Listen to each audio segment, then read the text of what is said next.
की महाराज सूर्य ने आकर के हाथ में कमंडल दे दिया, दिशाओं ने हाथ में छाता दे दिया, सरस्वती ने माला दे दी, धरती माता ने कमंडल, धरती माता ने खड़ाऊ पहना दिया है और महाराज बृहस्पति ने जनेऊ पहना दी।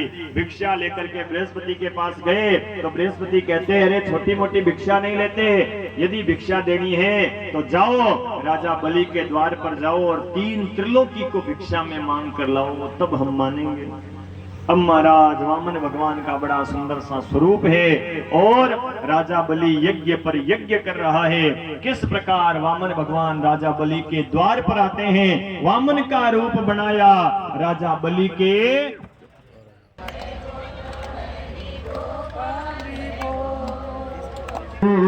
बनाए राजा बलि को चलने आए, हरि पावन का रूप बनाए राजा बलि को चलने आए, राजा बलि को चलने आए। इनके नन्हे नन्हे हाथ, इनके नन्हे नन्हे पाँव, इनके नन्हे नन्हे हाथ, इनके नन्हे नन्हे पाँव। मृग छाला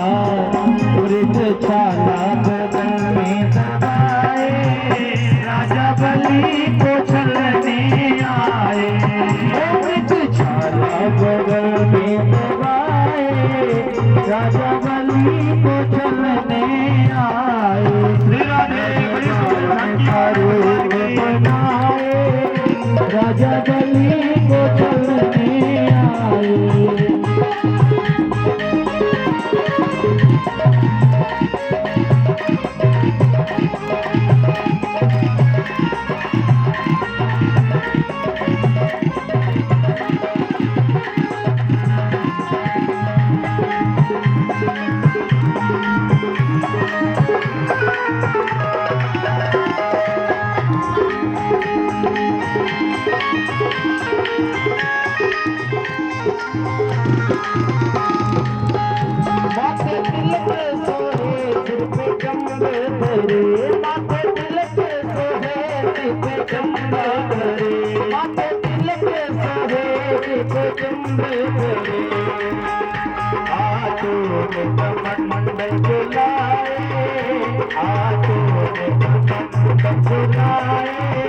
राजा बलि को चलने आए, हरि पावन का रूप बनाए राजा बलि को चलने आए। बोलिए भक्त वत्सल भगवान की। राजा बलि ने जैसे ही वामन भगवान को देखा सिंहासन से उठ करके प्रणाम करने लगा, आइए आइए ब्राह्मण देवता, आज तो मेरा राज्य पवित्र हो गया। ऐसा भजनानंदी ब्राह्मण मैंने नहीं देखा। लेकिन वामन भगवान माला फेर रहे थे, कुछ बोले नहीं। राजा बलि शुक्राचार्य से कहने लगे गुरुदेव ये ब्राह्मण बोलते क्यों नहीं है। शुक्राचार्य कहते हैं राजा जो भजनानंदी ब्राह्मण होते हैं ना, जब तक माला फेरते हैं तब तक बोलते नहीं है। इतने में वामन भगवान की माला पूरी हुई। वामन भगवान कहते हैं ओहो आप ही का नाम राजा बलि है क्या। राजा बलि हमने आपका बड़ा नाम सुना है, हमने सुना है कि आपके परदादा जो थे ना, जिनका नाम था श्री हिरण्यकश्यपु जी महाराज, वो बड़े दानवीर थे। और आपके दादा का नाम था प्रहलाद जी महाराज, वो भी बड़े धर्मात्मा दानवीर थे। आपके पिताजी का नाम था विरोचन जी महाराज, वो भी बड़े दानी थे। आप दान की बात करो तो इसमें कोई संशय नहीं है। लेकिन राजा बलि हमने आज तक कभी किसी से कुछ भी दान में मांगा नहीं है। राजा बलि कहने लगे कि आपको कुछ ना कुछ तो लेना पड़ेगा। अरे मेरे यहाँ आए हो तो कुछ नहीं लोगे तो मेरा हृदय दुखेगा। राजा बलि कहने, वामन भगवान कहने लगे देखो आज तक तो लिया नहीं है, लेकिन अब ज्यादा कहते हो ना, मैं नियम तो नहीं तोड़ूंगा, पर एक काम करो आप फिर कि मुझे ना 3 पेड़ की जमीन दान में दे दो। 3 पेड़ की जमीन में मैं बैठा रहूंगा, भजन करूंगा। राजा बलि कहने लगे महाराज मांगा तो भी क्या मांगा, 3 पेड़ की जमीन, अरे 300-400 गांव मांग लो, मैं अपना आधा राज आपको देने को तैयार हूँ। वामन भगवान कहने लगे राजा बलि ज्यादा बड़ा दानवीर मत बन, अभी पता चल जाएगा कितना बड़ा दानवीर है। अरे मेरा संकल्प है 3 से 3.25 पेड़ की नहीं लूंगा और 3 से 3.25 की जमीन और नहीं लूंगा। और हाँ देख देना है ना तो फटाफट दे दे, 4 बजे से पहले पहले लूंगा, 20 मिनट का समय है, 4 बजे के बाद और नहीं लूंगा, मेरा संकल्प है। अब महाराज जैसे ही राजा बलि कहने लगे कि ठीक है, जहां से आप कहोगे ना वहां से नपवा दूंगा, पटवारी जी को बुला दूंगा। अब महाराज वामन भगवान कहने लगे भाई भ्रष्टाचार का जमाना है, किसी के ऊपर भरोसा नहीं करता, कम माप देवे ज्यादा माप देवे, मैं तो 3 पैर की जमीन लूंगा और अपने ही पैर से नापूंगा, दूसरे पर भरोसा नहीं करता। राजा बलि कहने लगा महाराज इन मीन 3.5 बिलांतरा तो थे खुद हो, छोटा छोटा थाना चरण है, 3 पैर में कितनी जमीन आई, देख राजा बलि देनी है तो दे, ज्यादा इधर उधर की बातें मत कर, और 4 बज गए ना तो मैं लूंगा और नहीं। अब महाराज राजा बलि कहने लगा तो गुरुदेव जो आपकी इच्छा हुए, अरे मैं तो आपका विवाह करवाने वाला था कोई ब्राह्मण की कन्या के साथ, अब आप 3 पैर की जमीन मांगते हो तो जमीन में ही संतोष कर लो, कोई बात नहीं, जहां से मर्जी हो वहां से माप लीजिए। राजा बलि की बात सुनकर के वामन भगवान कहते हैं अरे दान देना नहीं आता, दान में संकल्प होता है, दान में दया नहीं होती है, दया अलग बात है, दान अलग बात है, दान और दया में बड़ा फर्क है भाई, ध्यान देना। आप किसी गरीब को भोजन करा रहे हो वो दया है, दान नहीं है। दान के अंदर पात्रता देखी जाती है, दया के अंदर पात्रता नहीं देखी जाती। दान हर किसी को नहीं दिया जाता, दान कोई अच्छे व्यक्ति को ही दिया जाता है ताकि वो दान का सदुपयोग करे। आपने दान तो दे दिया और वो दान लेकर के जुआ खेल रहा है, शराब पी रहा है, तो दाता तो नरका यान्ति ब्राह्मणों ग्राम शुक्र, महाराज देने वाला दाता तो नरक में जाएगा और लेने वाला ब्राह्मण यदि उसका गलत उपयोग करेगा तो वो अगली जन्म में शुक्र की योनि को प्राप्त करेगा। इसीलिए देखो आप कन्या का दान करते हो ना, उसमें दया करते हो क्या?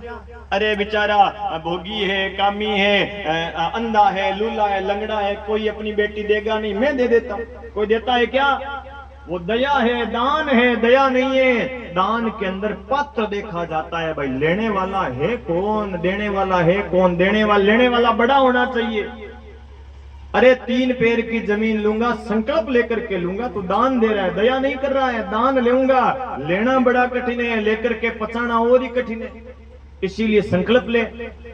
अब संकल्प का नाम आया तो शुक्राचार्य ने सोचा ये इतना सा ब्राह्मण है और संकल्प की बात क्यों करता है, जरूर कुछ गड़बड़ है। शुक्राचार्य ने हाथ जोड़कर ध्यान लगाकर देखा तो सूक्ष्म दृष्टि से पता चला चतुर्भुज रूप नारायण दिख गए। शुक्राचार्य कहते हैं राजा बलि इधर आ, कान पास मिला, कान पास मिला। राजा बलि कहता है बोलिए गुरुदेव। शुक्राचार्य कहने लगे ना तो ये कोई बामन है ना कोई 53 है, ये साक्षात नारायण है जो तेरी 3 त्रिलोकी को लेने आया। इनको मना कर दे कि भैया मैंने दान की बात ही नहीं करी, झूठ बोल दे। राजा बलि कहता है गुरुदेव आप गुरु होकर के झूठ बोलने की बात करते हो?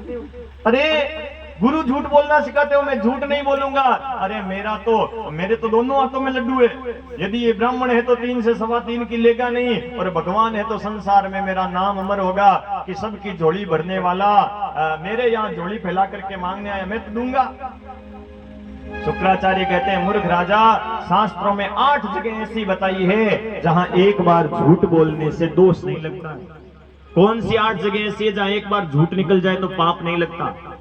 8 जगह शास्त्रों में बताइए। स्त्रीषु नर्म विवाहे च वृत्त्यर्थे प्राण संकटे गौ ब्राह्मणे हिंसाया नानृतम शा जुगुप्सितम। पहली जगह बताइए स्त्रीषु, ये जो माताएं बहनें बैठी है इनको हम रोज प्रणाम करते हैं, लेकिन महाराज कोई राज की बात हुए और छिपाने वाली बात हुए और इन माताओं बहनों से छिपाने के लिए झूठ बोलना पड़े ना, तो भी भाई उसमें दोष नहीं है। क्यों? क्योंकि महाराज माताओं बहनों को बात बताओ और अखबार में खबर छपवाओ, मामला बराबर ही होता है। अखबार में छपवाते हैं तो दूसरे दिन छप करके आती है, माताओं बहनों को बताओ तो शाम से पहले पूरे लोहा में फैल जाती है। भाई प्रजापति परिवार में मोहन जी के घर कथा हो रही है, भाई 2 दिन की कथा हो रही है, भाई 2 दिन तो आनंद ले लो कथा का।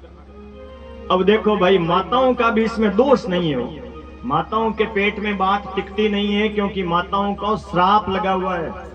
किसका श्राप लगा है पता है? युधिष्ठिर जी का श्राप लगा है। ये श्राप क्यों लगा?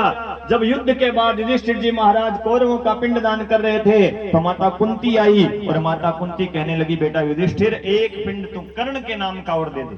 युधिष्ठिर कहता है माता कर्ण मेरी जाति का नहीं, बिरादरी का नहीं, कर्ण का पिंडदान मैं कैसे कर सकता हूँ? तो कुंती ने कहा बेटा कर्ण तुम्हारी जाति बिरादरी का ही नहीं बल्कि कर्ण तुम्हारा सगा भाई था, लेकिन कर्ण मेरी कुंवारी अवस्था में जन्मा था, इस कारण लोक लाज के कारण मैंने उसे बहते हुए पानी में बहा दिया था, बाकी कर्ण तुम्हारा सगा भाई था। युधिष्ठिर कहता है माँ तुमने लोक लाज के कारण एक भाई के हाथों से दूसरे भाई की हत्या करवा दी, जाओ मैं तुम माताओं को श्राप देता हूँ, आज के बाद किसी भी स्त्री के पेट में राज की बात होगी ना वो टिकेगी नहीं, इस कारण भाई मातावा थाने तो श्राप लगे, श्राप रो थे फायदो उठाओ भाई, 2 दिन कथा रो और प्रचार करो।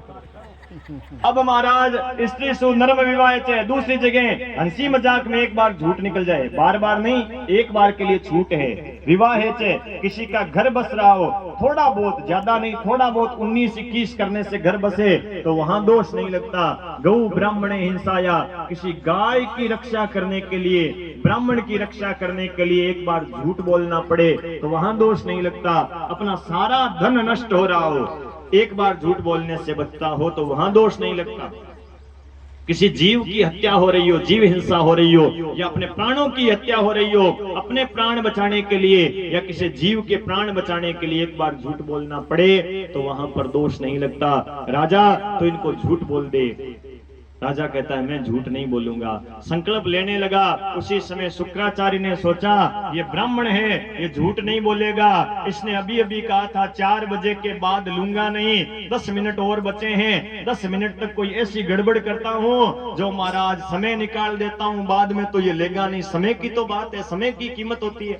शुक्राचार्य ने क्या किया, वामन भगवान ने वो कमंडल लिया, राजा बलि के हाथ में देने लगा, बोला इसमें जड़ है तो इसमें से संकल्प ले। शुक्राचार्य ने अपना रूप छोटा बनाया मच्छर जैसा और उस कमंडल में जाकर बैठ गए, सोचा थोड़ी देर पानी आएगा नहीं, इतने में तो 4 बज ही जाएंगे। अब महाराज जैसे कमंडल को ऐसे किया, शुक्राचार्य से आंख लगा करके बैठ गए, पानी आया नहीं। वामन भगवान ने सोचा समय निकल रहा है, अपने डाब के आसन से एक तिनका निकाला और महाराज वामन भगवान कहते राजा बलि कमंडल बड़ा पुराना हो गया, इसमें कचरा फंस गया, अभी साफ करता हूँ। वो डाब का तिनका जैसे ही कमंडल की नली में डाला, सामने शुक्राचार्य आंख लगा कर बैठे हुए थे और तिनका सीधा शुक्राचार्य की आंख में लगा। क्या हुआ, देने वाला दान दे रहा है, लेने वाला दान ले रहा है, बीच में जिसका पेट जलता है उसकी एक आंख चली जाती है। दान देना हुए तो दान देना, नहीं देना हुए तो भाई किसी को रोकना मत। शुक्राचार्य ने रोका था इसीलिए उसकी एक आंख चली गई। अब महाराज जैसे संकल्प हुआ है, संकल्प होते ही वामन भगवान ने अपना रूप विराट रूप बना दिया और एक पैर में ऊपर के 7 लोग, भूलोक, भूरलोक, महरलोक, जनलोक, तकलोक, सत्यलोक, वैकुंठ लोक को नाप लिया। दूसरे पैर में नीचे के 7 लोग, अतल, वितल, सुतल, तलातल, महातल, रसातल, पाताल को माप लिया। वामन भगवान कहने लगे राजा बलि तूने 3 पैर का संकल्प लिया है, संकल्प से हीन हो जाएगा, बता तीसरा पैर कहाँ रखूं।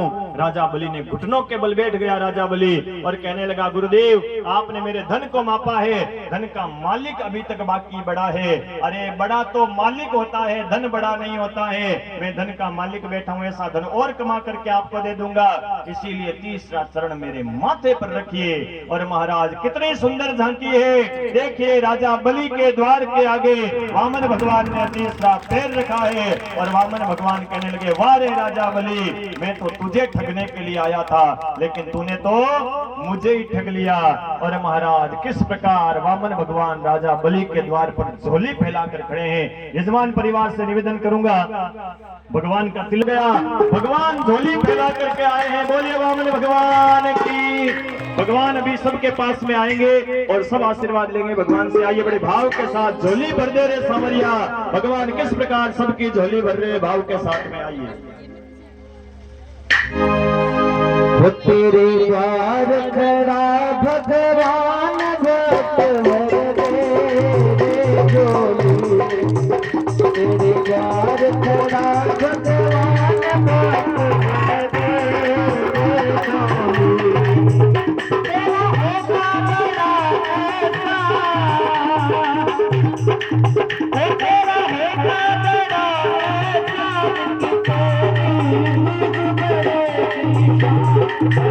भर दे झोली, तेरा भगवान भक्त भर दे झोली। तेरे द्वार खड़ा भगवान भक्त भर दे डोली।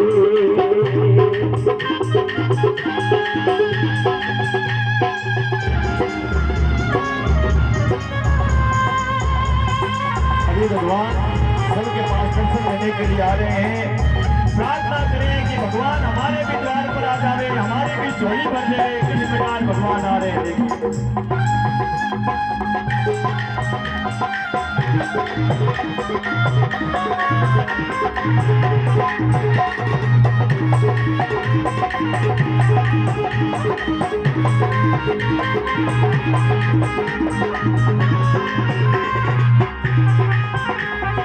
आज लुटा दे सर्वस अपना मांग करना मेरा। आज लुटा दे सर्वस अपना मांग करना मेरा। वो मिट जाएगा मन तेरा रे, जन्म मरण का तेरा रे, ओ जन्म मरण का तेरा।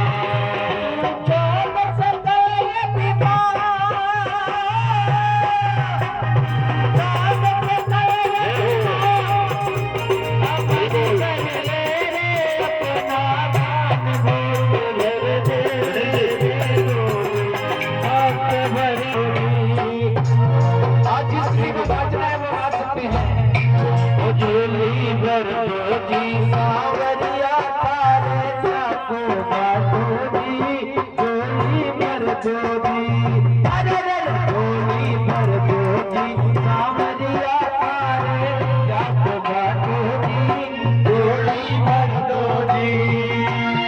गोली भर दो सावरिया तारे जाको बाटो जी, गोली भर दो जी। अरे गोली भर दो जी, सावरिया तारे कारो बाटो जी, गोली भर दो जी। गोली भर दो जी, सावरिया तारे जाको बाटो जी, गोली भर दो जी। हरि बोल। श्री राधे। सभी भाव के साथ भगवान का दर्शन करें। प्रजापति परिवार में भगवान घोड़ी पैदा करके द्वार पर खड़े हैं। वाह भाई प्रजापति परिवार।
महाराज वामन भगवान ने जैसे ही माथे पर पैर रखा तो राजा बलि ने वामन भगवान का पैर पकड़ लिया और वामन भगवान ने राजा बलि को सुतल लोक में पहुंचा दिया।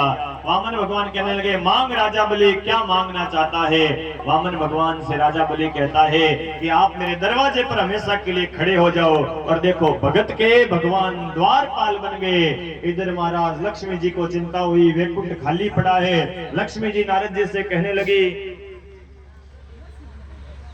मिलकर के धूमधाम के साथ इस कथा का आयोजन करवा रहा है। और देखो, राजेश जी भी समय थोड़ा सा देरी से मिला है, लेकिन महाराज प्रयास था जितना जल्दी हो सके मैं पहुंच सकूं इस कथा के अंदर। तो इस आयोजन के अंदर ये पूरे भाई मिलकर के सफल बना रहे हैं अपने माता पिता के उद्देश्य से, और महाराज प्रेरणा से ये आयोजन भाइयों ने मिलकर के साथ में करवाया है। बड़े धूमधाम से आयोजन इस लोहा नगरी के अंदर होने जा रहा है। 5 मिनट की और कथा है, फिर हम सभी आरती की ओर चलेंगे। आरती से पहले कोई घर नहीं जाएगा। अब लक्ष्मी माता होता है, लेना सरल नहीं है, देने वाला स्वतंत्र होता है और लेने वाला बंधन में रहता है। लक्ष्मी मैंने तो झोली फैला करके ले लिया, बंधन में बंध गया हूँ, चौकीदारी कर रहा हूँ यहाँ राजा बलि की। लक्ष्मी होशियार बहुत है और लक्ष्मी बुद्धिमान बहुत है। अब लक्ष्मी गई राजा बलि के पास, राजा बलि के हाथ में एक महाराज राखड़ी बांध दी। राखड़ी पुण्यों का दिन आया। राजा बलि कहता लक्ष्मी तूने सबसे पहले मेरे हाथ में राखी बांधी है, तू मेरी बहन है, मांग क्या मांगना चाहती है। लक्ष्मी कहती है भाई देना चाहता है ना तो तेरा वो चौकीदार दे दे, चौकीदार लेने के लिए आई हूँ। और महाराज लक्ष्मी भगवान को लेकर के चली गई। उस दिन से हमारे सनातन धर्म में ये रक्षाबंधन का त्योहार प्रारंभ हुआ। कितना महान ये सनातन धर्म है हमारा। किसी के धर्म को 1500 साल हुए हैं, किसी के धर्म को 2000 साल, 2500 साल, लेकिन सत्य सनातन हमारा वैदिक धर्म जो है महाराज कब राजा बलि हुआ था, ये कब रक्षाबंधन का पर्व प्रारंभ हुआ, और आज भी हम उस सनातन धर्म की परंपरा को निभा रहे हैं। तो भाई राजा बलि को आशीर्वाद दे करके वामन भगवान वैकुंठ को चले गए। और आज भी भगवान 4 महीने के लिए राजा बलि के द्वार सुतल लोक के अंदर जाते हैं, क्योंकि ये 4 महीने के अंदर भगवान देव श्रेणी 11 से लेकर देव उठनी 11 तक, हम कहते हैं ना भगवान सो रहे हैं, उस समय भगवान राजा बलि के द्वार पर जाते हैं और देव उठनी एकादशी से वापस उत्सव प्रारंभ होते हैं। तो महाराज आज की कथा को हम यहीं विराम करेंगे। मैंने कहा था मैं समय का पूरा ध्यान रखूंगा।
शरणो